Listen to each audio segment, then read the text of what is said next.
Well, hi everybody. This is Keith Maule, and I want to welcome you to our Integrity Doctors Fall Conference. It's for 2024, and I'm glad you're here. I think you'll be glad that you are here as well.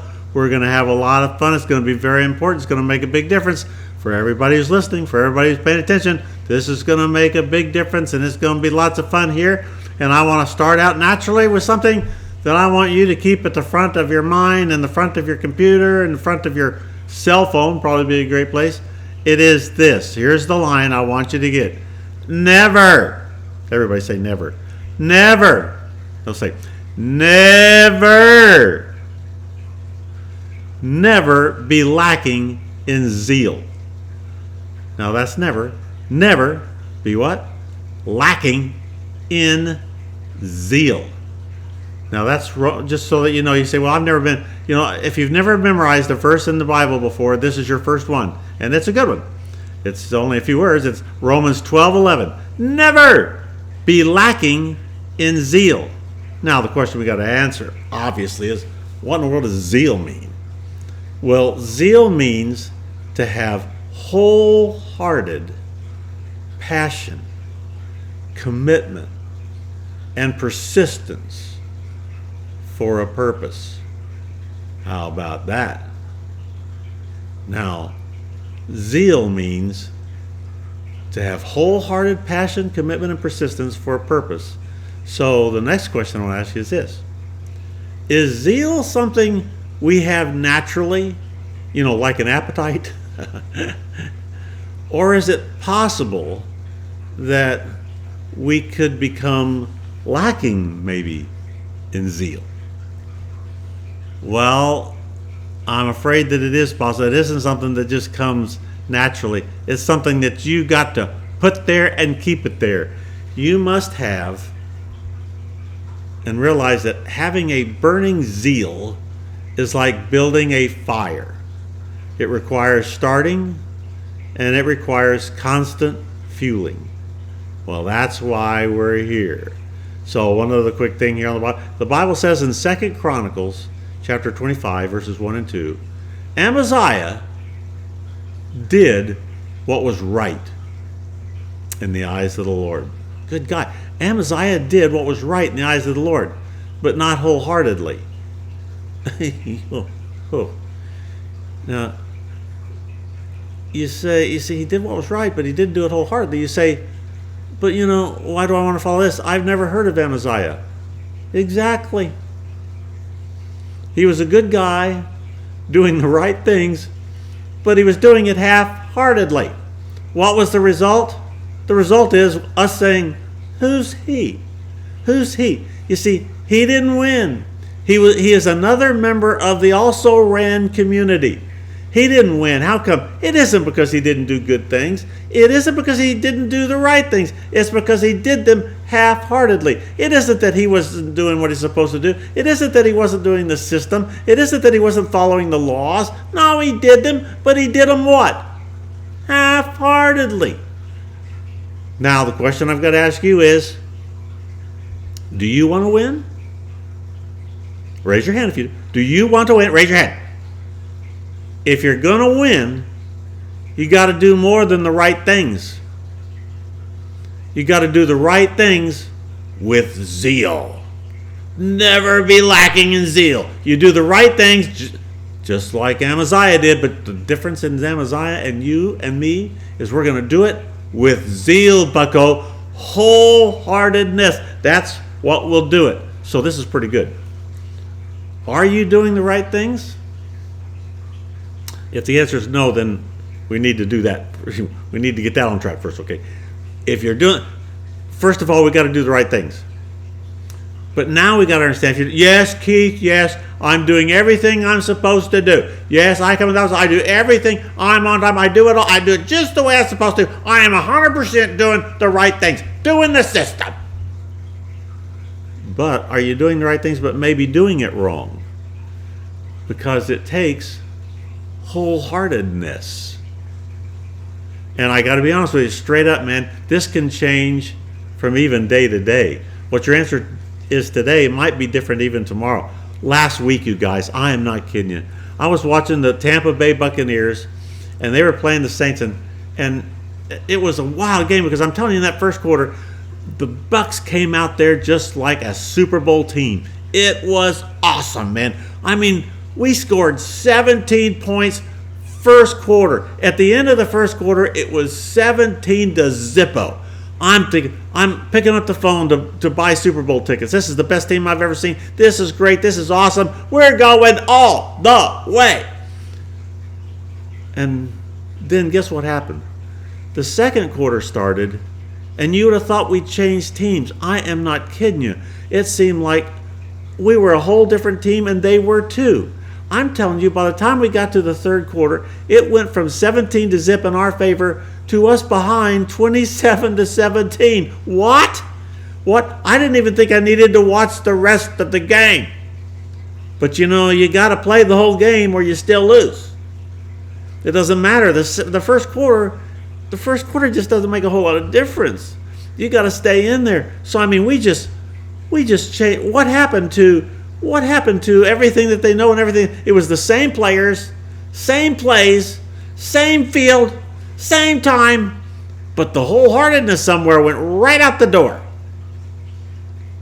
Here's the good news. Then came the fourth quarter, and they came back strong. I'm here to tell you, we won the game 51 to 27.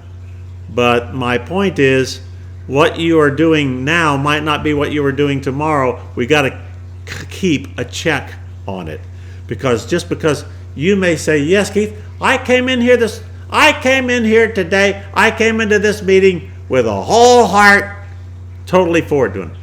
Well, good, that's great, but we must monitor our zeal and maintain our zeal, because wholeheartedness doesn't happen naturally. That means we have to, you guys, you've heard this phrase, stoke the fire. We have to plan to keep it up. So here's where we're going to start.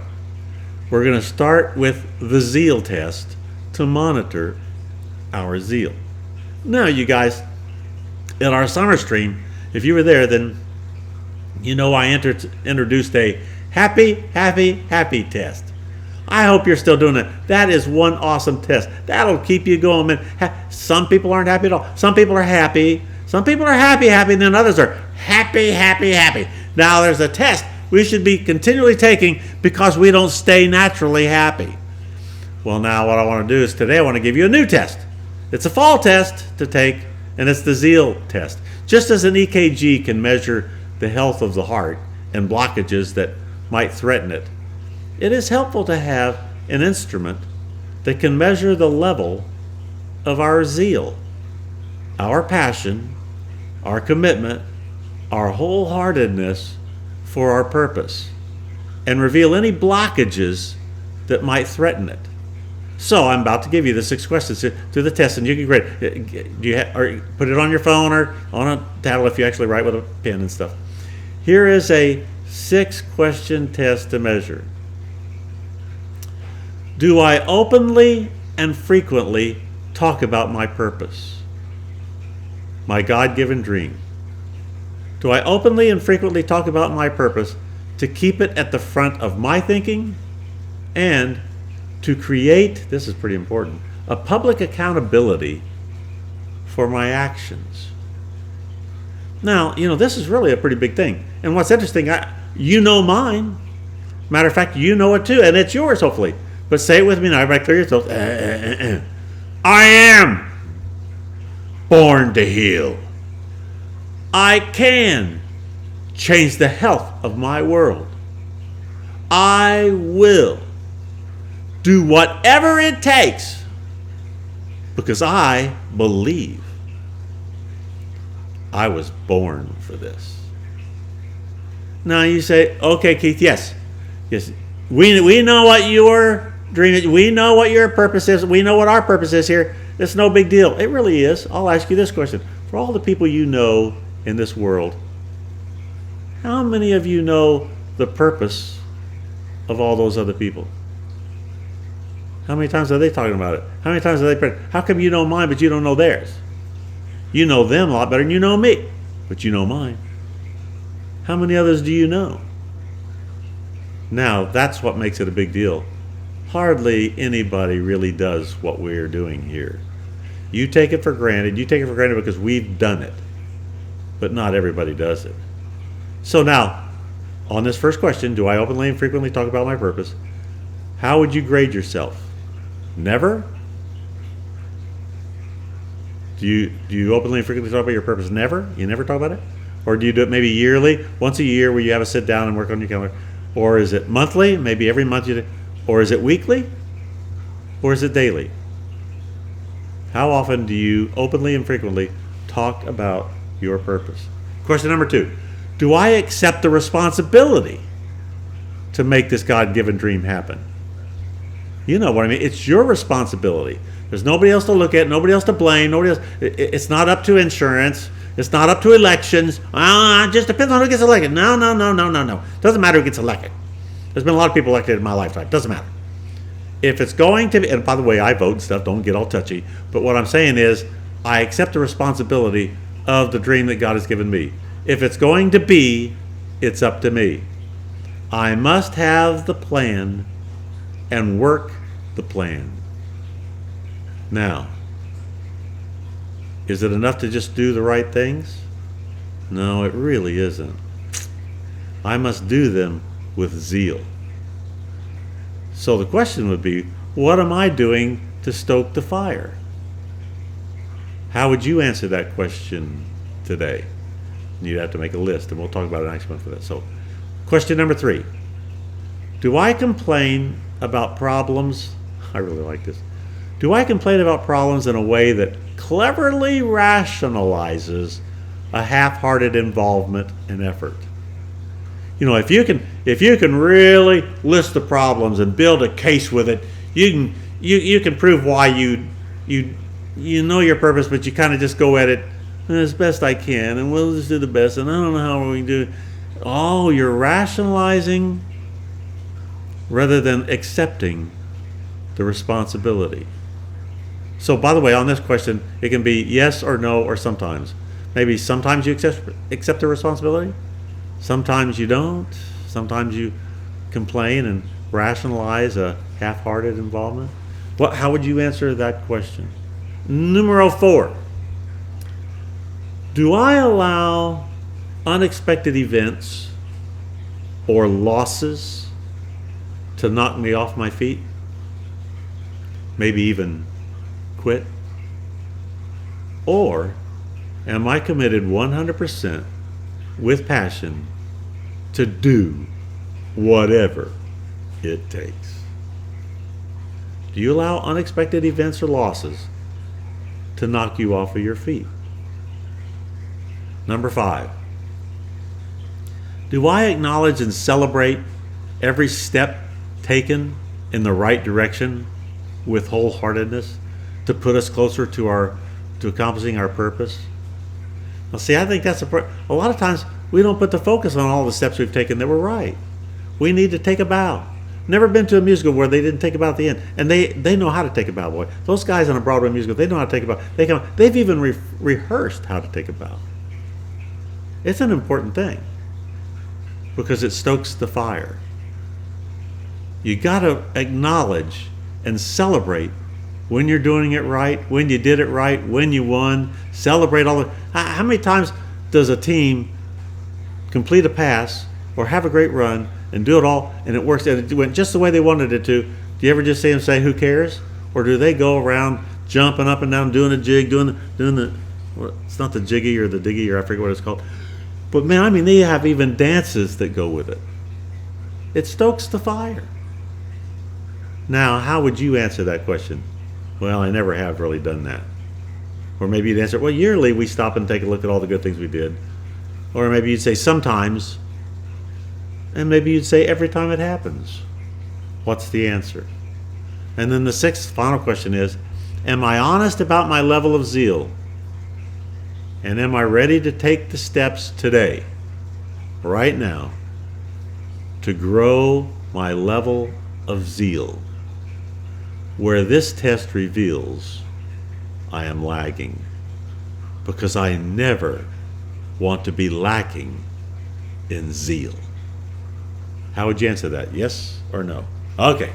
How'd you do? Did it reveal any areas where you might be lacking in zeal? Now, if you're honest, I'm sure it did. The question is, what are we going to do about it? Now that you've taken the test, we need to make an action plan for whatever blockages that your test revealed in your passion and in your commitment and in your wholeheartedness for the purpose. We need an action plan. What are we going to do about it? So let me give you some, let's get an action plan kind of for each question. And here are some suggestions that I'll give you just to get started with some of them. After we get this rolling good, you can do it all on your own, but this will be just a few things that will help you get started with the deal. So on that first question, which was, do I openly and frequently talk about my purpose, my God-given dream, to keep it on the front of my mind and thinking, and to create a public accountability for my actions? Now, how can you raise that level? How do we do it? If you feel like you're lacking there some, how can I do it because I'm not doing it right now? Here's some things. Make a list of who you can talk to about it. Get some prime people that you feel comfortable to. What friends, family, and when and where can you talk to them about it? Let's just make a list of it. Then it gives you something to do, gives you who to do it with, it gives you where you're going to do it. Keep it at the front of your thinking with purpose. Here's the thing, what can you do? I thought about this, I thought this would be pretty cool. You see, some of you come to the conferences with shirts that I love the shirts, and they say stuff like, some of us, around this time, I like World's Best Dad. That's a good shirt. Well, here's the thing. Because when you wear a shirt that says World's Best Dad, it kind of puts the pressure on. It kind of says, well, this is no time to be a sorry dad. If I'm going to be a sorry dad, I need to change shirts, because it reminds me of what I'm really supposed to do. And I would say the same thing about you guys. I would say the same thing about purpose signs around the office. I think it's great to have your purpose. I think, and I think some of you do, but have purpose signs around the office that just reminds you, oh yeah, because then you have to be this servant. Then you have to be grateful. Then and you start putting out these purpose things, and when it's there in front of you, it's a good reminder because it keeps you accountable. I would have your purpose just like I do, as you know, because you read it every time you're with me. I would have it written out, your purpose. What is the God-given dream? Written out. And you can, by the way, I want you to have mine. I want you to take mine. I want you to know mine. I want you to do mine. But you can mess with it. Here's another one on the second question. Do I accept responsibility to make this God-given dream happen? Now, instead of making a case for why you can't do it or why it doesn't work, unless someone or someone else does something, it's their fault. They haven't done it, and until they do this, then I can't do that. Make a list of what you can do because you're going to take responsibility. Make a list of what you can do to stoke the fire. So here's some suggestions, for instance. Watch some inspiring movies or programs of people who have lived out their purpose and overcame all odds to do it. That'll stoke it. That'll be good. Listen and watch the videos on the Integrity app that talk about these type of things and will inspire you to do it. You got to keep stoking the fire. You've got to accept responsibility by mastering the procedures. And that means don't obey them. Don't just obey them, own them. Dr. Doug taught us this in the Super Saturday live conference in Dallas. It was awesome. If you have not heard that, go back and listen to it about once a week for 6 years. He talks about the importance of owning the system. Mastering requires owning it. You will never work with zeal. Did you hear that? You will never work with zeal if you are only doing it because you have to. Now come on, all of you who are parents, how many of you have ever told your kid that, I need you to do this. Hey, I need you to go and do this. And they say, do I have to? Now what does that tell you just right off the bat? How much zeal do you think they're going to do whatever you're having them do? I mean, honestly, this is not a jumping up down thing. No, I have to. You know that you're about to have a real cruddy job done of whatever it is that you're asking him to do, right? Because if you don't own it, you will kill it. Which could also probably be the goal, so that maybe they won't ask you to do it again. What is the right thing to do? Change the way you see it. You are not being made to do something. The system is not on the opposite team or side as what you are. The system and the team are one and the same. This is so good. I'm sure you're getting it down on your phone. And the system and the team are one and the same. This is not a matter of wanting to do it one way and being forced to do it another. That's not taking responsibility. That would be the definition of half-hearted. No, you perform the procedures with zeal, passion, commitment, and wholeheartedness. And to do that, you must own the procedures, own the system. It is you. You accept responsibility by working the system. It removes the chaos, you guys. It brings calm to your work. It eliminates the stress and the wear and tear. It provides consistency. It makes zeal possible. So why in the world would you resist it? It enables everyone else to know what you are doing and when you will do it and how you will do it. Now in football, the quarterback needs to know where the wide receiver is going, and everybody needs to know the play so they know what to do. What if everyone just ran out on the field and did whatever they felt like doing? It isn't going to work. They must learn the plays, they must call the plays, and they must run the plays that are called. In other words, we are better when we know what is going on. This way we can play with confidence, with zeal. No hesitation. We know what is going to happen. It plugs the leaks. Third question.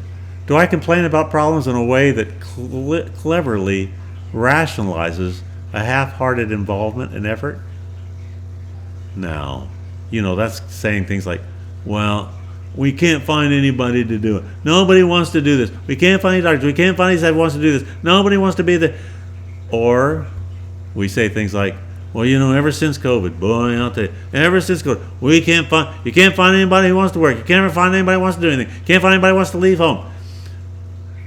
And there's another one I get to hear a lot. Oh, and insurance. These are the small reimbursements. We just don't get, I can't practice with these kind of reimbursements. Here we go. Not taking responsibility for your God-given dream.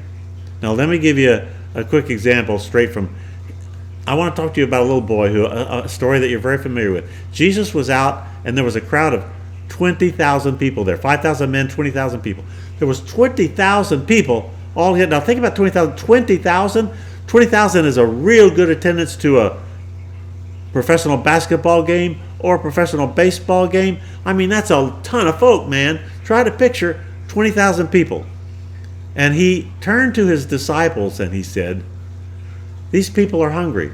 What do we have to feed them? There isn't any cafeteria or nothing. What do we have to feed them? Well, I'm telling you, one of the disciples then said, well, they're looking out over 20,000 people, and how are we going to feed 20,000 people? He says, well, there's a boy over here that has a lunch. Why don't we give him that? We'll give him his sack lunch. You guys, don't haloize everything. He was kidding. He had to be kidding. He thought that was the most ridiculous question in the world to ask. What do you mean? What are we going to feed this huge, massive crowd of people? I think they said it as a joke. But surprisingly, Jesus said, yeah, that'll work. Bring it to me. Bring me the boy's lunch. That'll work. Whoa, can you imagine? Imagine them now going up to the little boy to ask to give away his lunch. Now, I don't know. Here's the amazing and impressive thing about the story for your inspiration. The boy just said yes. He didn't point out the obvious problem that his lunch couldn't feed 20,000 people. He didn't even try to make a deal.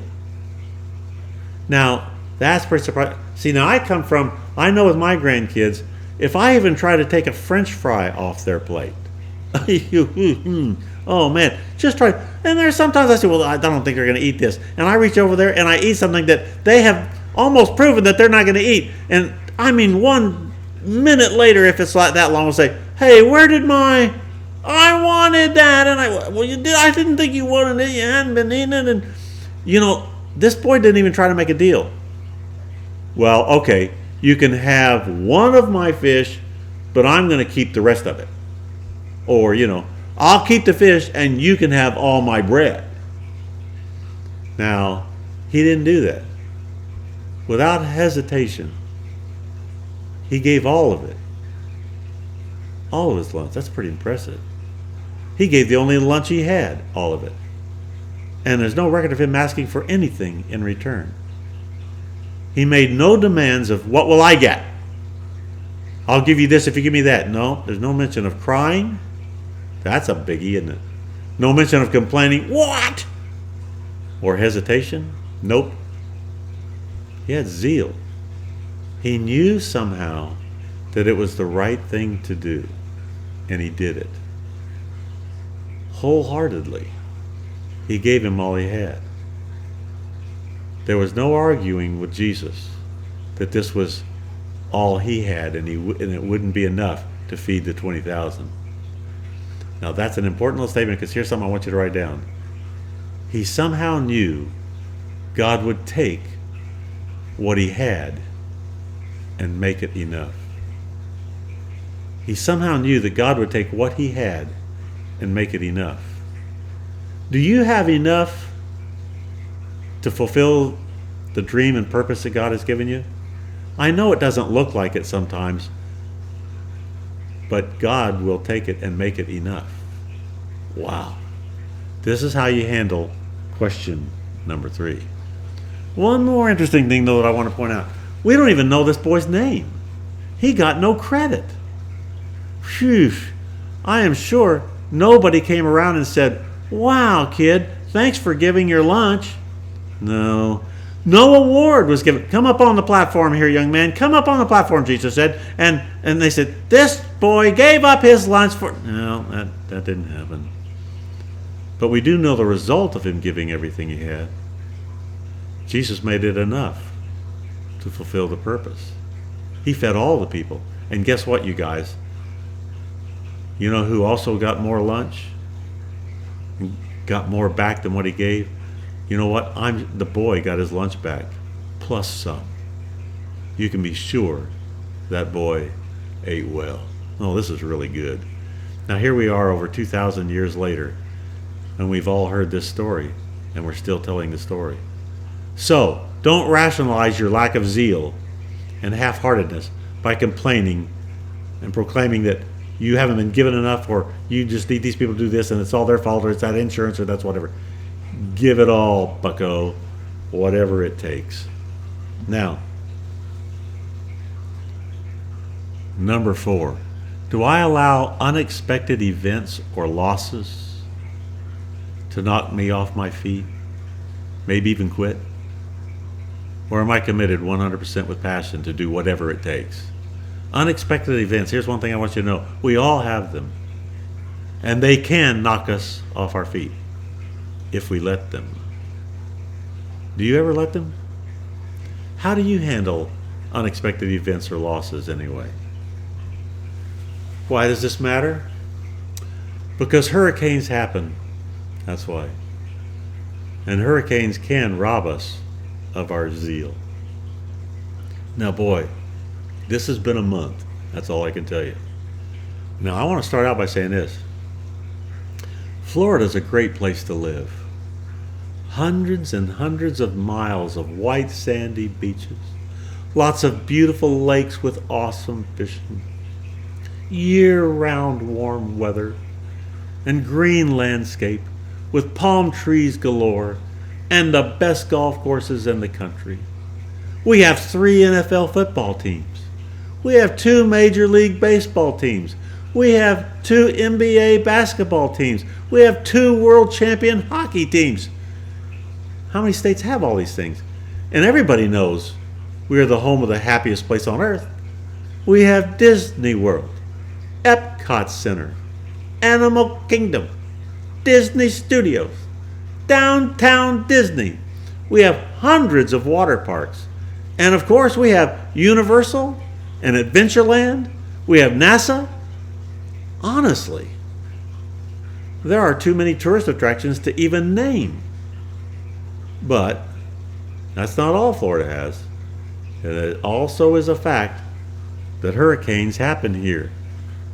Now, in the past month, you guys, it's true that we've had 2 hurricanes in our area, just within only 2 weeks apart. Had I planned on it? No.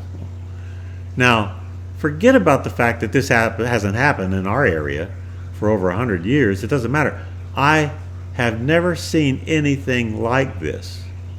So it isn't quite as common as you would think as people talk about it now, but when it does happen, I'll tell you, it hurts. Ugh. There will be rebuilding and replacing for years. We won't just get over this. We won't have it cleaned up in a week. It ain't gonna be right. You should see the huge mounds of trash that have just been set out on the side of the road, all up and down the roads you drive. And after the second one, I got to tell you, people start getting really stressed and edgy around here.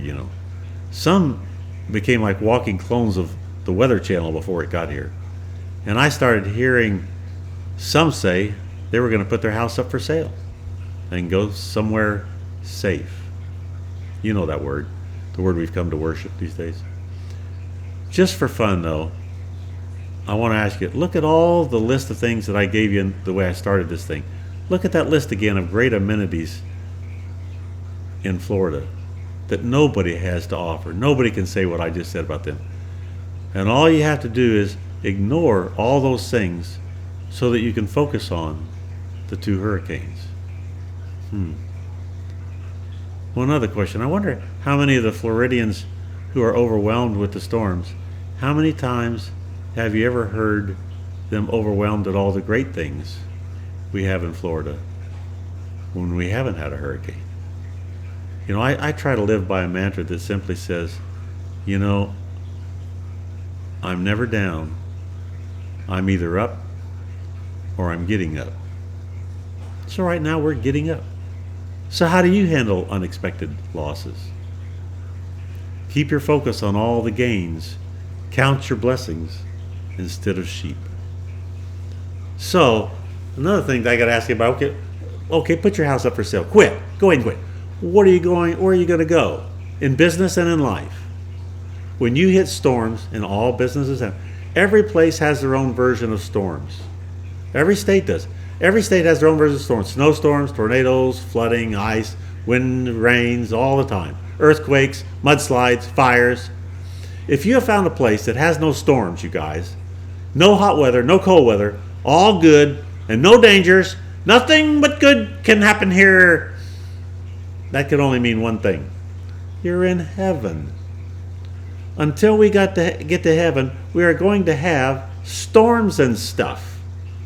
You have to accept the fact that hurricanes happen. And I'll tell you this, every job has storms. Every business has seasons. Every clinic has storms. But where are you going to go and what are you going to do that doesn't, you guys? Here are some of the solutions that you've probably already tried when hit by your own hurricane. First one, solution number 1 is usually to quit. Now you think if you quit, your stress will go away. We'll quit doing this, we'll stop this, we'll get rid of it all, I'll get this, I'll sell this. Now you think your stress will go away. Whoops. Wherever you go will have its own set of storms, bucko, and stress and pressure. Maybe different types, but still storms. And, stay in bed. That's another solution. Say that you could just stay in bed where it's safe, Just stay under the covers, man. Stay at home. A lot of people have done it since COVID. They just stayed at home. You'll get bored with it, you guys. It may sound like a solution, but it gets boring quicker than you think. Third choice is usually to make everybody else's life miserable by you crying and complaining to them about how unfair life is and this isn't right and blah, blah, blah, blah, blah. You think griping about it and rehashing it over and over again will make you and them feel better? You think that's going to work? You're going to feel better now? Do you ever feel better after that? It never works. So listen to these two realities, you guys. It's really important to get a hold of. Quitters don't win. You said at the beginning of this class, you want to win. Well, get this. Quitters don't win. Listen to the finality of that statement. They don't win ever. There's no middle ground. You quit, you lose. You are a quitter, you are a loser. What do you think of that? I'll give you a second part of it. Winners don't quit. Are you a winner? Then your decision is made. When faced with a hurricane, you don't quit. So what should you do? Keep doing the right things with zeal and stoke the fire by celebrating every step taken in the right direction. Take your eyes off of the storms and celebrate living in the happiest place on earth, the middle of your purpose. You see, right now, after 2 hurricanes, I'm shocked and thrilled that I even get to be here. I'm thrilled that I have electricity because I haven't for 2 weeks. I'm thrilled that I have water because I haven't. It's pretty nice, but I even went yesterday to get gas. Just drove up and got gas. Unbelievable. No. Living in the happiest place on earth, keep your eyes off the storms. Keep taking the Zeal test for living and working with a whole heart. Now, you guys, I've given you what I feel like will be the solution. I want you to keep taking this test. I hope you got it written it down and start making your own. This gets you going. I gave you action steps, but this gets you going. You can do this. I'm glad. So what are we going to do? We are going to never be lacking in zeal. Okay, you guys, let's take a break so that we can think about this and discuss it. Talk to you later.